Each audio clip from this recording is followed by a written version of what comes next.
안녕하세요. 닥쳐라 정치입니다. 이번 방송에서는 안규령 전 YTN 앵커의 도봉갑 전략공천 소식 먼저 전해드리겠습니다. 애국 시민 여러분, 우리한테는 지금 계속 기쁜 소식만 들어옵니다. 섣부른 기대는 금물이지만 일단 판은 벌어졌습니다. 그러니까 총선 불출마를 선언한 인재근 의원이 영입 인재인 김남근 변호사에 대한 전략공천은 지지하지 않는다며 선언을 해버렸으니 민주당 내부에서도 고민이 많았던 것 같은데요.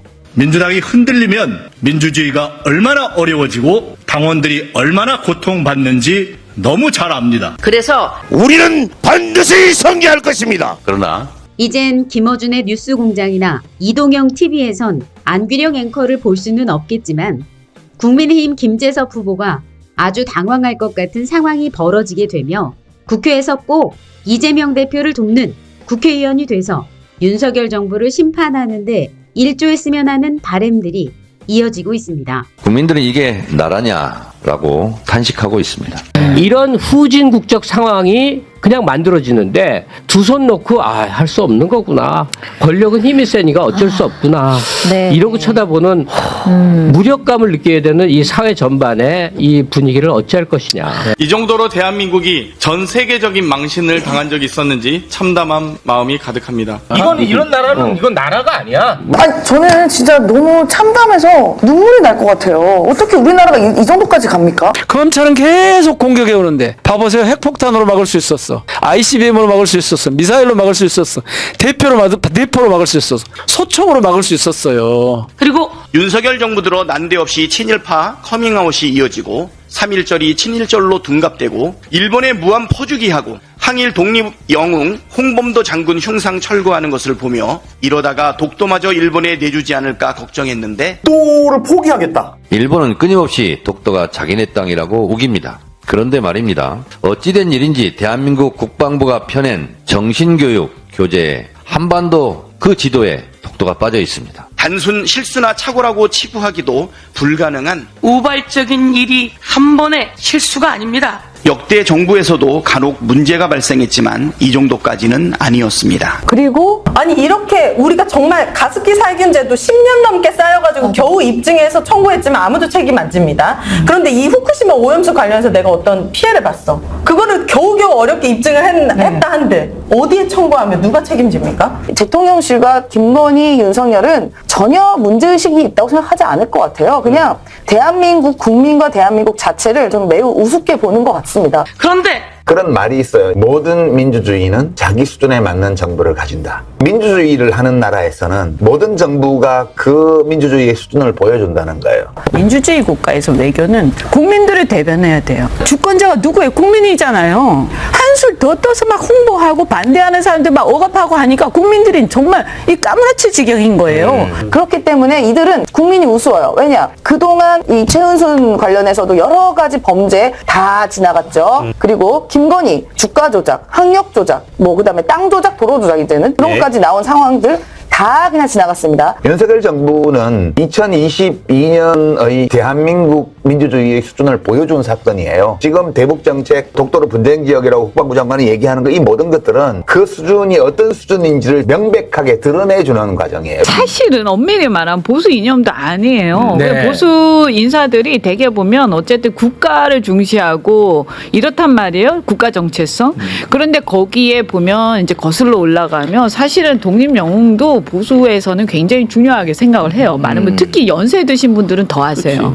그런데 이분은 독립 영웅도 일본에 저항했기 때문에 싫어하시잖아요. 이게 대선 과정에서는 언론이 거의 90% 이상 친윤이었다고 저는 보는데 그 수준을 감췄단 말이에요. 마치 수준이 있는 것처럼. 그러다 보니까 이 정부의 수준이 어떠할지에 대해서 잘 판단하지 못하는 유권자가 꽤 많았던 거고요. 그걸 지금 다 보여주는 거예요. 이제 정권을 잡고 나서. 그게 드러나는 과정이기 때문에 이것이 2022년도 대선 당시에 우리 민주주의의 수준이었다. 그러면 우리 민주주의의 수준은 그랬는데 이 대통령의 리더십의 수준, 철학의 수준, 국가 운영 능력의 수준은 어떤가? 윤석열 대통령이 보면 이 세계관이 이분법적이잖아요. 그래서 내 편하고 네 편하고 딱 갈라놓고 나의 아군 그다음에 적 이렇게 딱 가르잖아요. 그리고 네. 중간은 없잖아요. 이분 입장에서 보면 지금 일본이 우리 편이고 자기 아군이란 말이에요. 일본이. 그 일본하고 싸운 사람들은 다 적이다. 이런 아주 말도 안 되는 단순 논리가 적용이 되는데 근데 그분이 좀 단순 논리를 좋아하시나 봐요. 독립 영웅들도 일본하고 싸운 사람들이니까 네. 결국에는 자연스럽게 우리의 아군의 적. 그래서 국정수행 잘한다는 대답이 3분의 1밖에 안 나오는 거예요. 아, 이게 정말 부끄러워서 이게 정말 부끄럽습니다. 어떻게 나라를 이렇게 만들어 버립니까? 암울하고 참담합니다. 이런 후진 국적 상황이 그냥 만들어지는데 두 손 놓고 할 수 없는 거구나. 권력은 힘이 세니까 어쩔 수 없구나. 네. 이러고 쳐다보는 무력감을 느끼게 되는 이 사회 전반의 이 분위기를 어찌할 것이냐. 그런데 여기서 판사 출신 이수진 의원에 대해 얘기하지 않을 수가 없는 상황입니다. 그리고 오늘 중앙일보가 내놓은 보도 내용을 보면 최근 김인섭 관련 백현동 판결문 때문에 이재명 대표도 피할 수 없고 심지어 무기징역감이라며 얘기를 했다는 겁니다.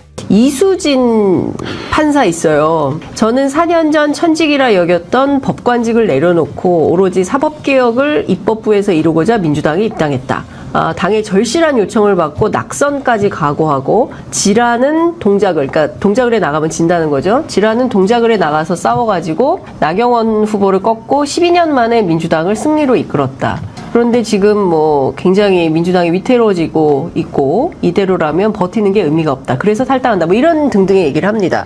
어떠세요? 근데 왜 이렇게 어설픈지내가 진짜. 그러니까 이건 정말 어처구니가 없는 게 아니 국회의원이면 보좌진들도 많을 텐데 이거 하나 팩트체크도 못한다는 건지 물론 여러분들께선 어느 정도 아실 것 같지만 전날에 밝혀진 중요한 영상 전해드리고 계속 이어가겠습니다. 이재명 대표는 김인섭, 김진성에게 특혜를 주기는커녕 그들이 백현동 사업에 관여한 사실을 알지도 못했습니다. 그러나 검찰은 이런 상황을 보여줄 증거를 제출하지 않았습니다. 녹취록에는 이 대표가 김인섭, 김진성과는 서현지구 논란이 있던 2012년 이후 거리를 두어 만나지도 않아 근황을 몰랐고 김인섭, 김진성이 백현동 사업에 관여한 사실을 전혀 모르고 있었음이 분명히 드러납니다. 그러나 검찰은 이런 상황을 보여줄 증거를 제출하지 않았습니다. 녹취록에는 이 대표가 김인섭과 서현지구 논란이 있던 2012년 이후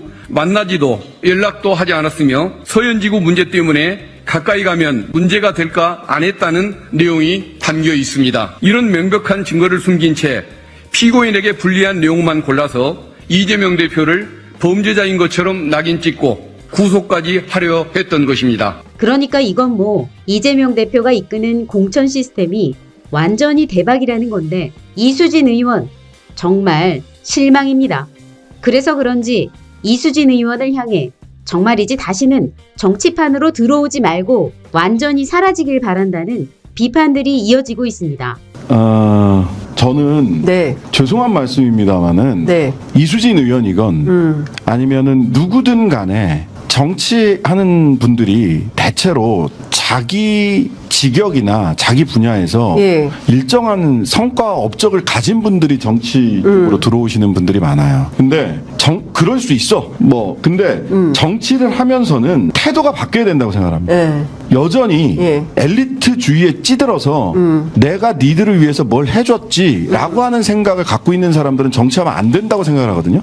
대표적으로 한동훈 비대위원장 나는 출마도 안 하고 뭣도 안 하고 내가 불이익을 감수하고 내가 너희들을 위해서 해주는 거야 라는 태도예요. 지금 이수진 의원이 천직인 법관을 던지고 사법개혁을 위해서 내가 어려운 데 가서 싸워서 이겨주고 내가 그 좋은 법관 버리고 이겨서 싸워줬는데 당이 나를 팽을 해? 이건 못됐구만. 이 자들 같은 자리에서 밥 못 먹을 사람이네. 겸상 못할 인간들이네.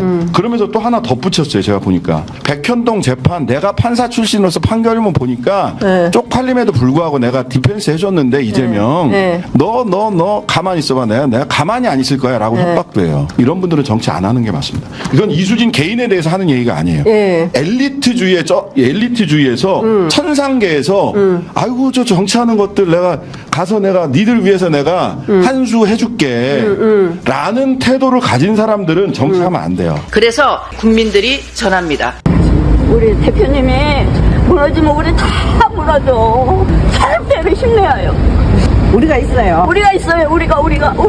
그러니까 윤석열 정권의 무도와 무능을 견제하고 심판하라는 것이 국민의 뜻입니다. 국민의 뜻을 받드십시오.